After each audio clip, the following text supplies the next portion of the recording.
బీహార్ కొత్త సినిమా తయారైపోయింది. ఈ కొత్త సినిమాలో నితీష్ కుమార్ భారతీయ జనతా పార్టీ వైపుకి వచ్చేయడానికి సిద్ధపడ్డారు.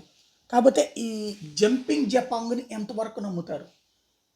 పూటకోసారి మాట మార్చేటటువంటి మెంటాలిటీ. మొన్నటిదాకా నరేంద్ర మోడీని అక్కడ తిరగడానికి కూడా వీల్లేదు అన్నటువంటి వ్యక్తి దారుణంగా, అంటే తను ఎటుంటే అటు అక్కడ కుల రాజకీయాలు చేయడం కోసం ఆ, కుల ఓట్ల సమీకరణాలు చేసినటువంటి వ్యక్తి, హిందూ సమాజ విచ్ఛిన్నానికి ఎత్తులు వేసినటువంటి వ్యక్తి. అదే మొక్క జగన్మోహన్ రెడ్డి కూడా చేస్తున్నాడు కదా. ఇంతకుముందు ఆ మొక్క చెప్పుకున్నాం కదా.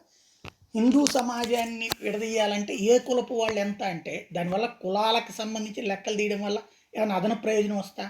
పైగా తక్కువ సంఖ్యలో జనాభా ఉన్న కులాలు తొక్కివేయబడతారు, పట్టించుకోబడరు.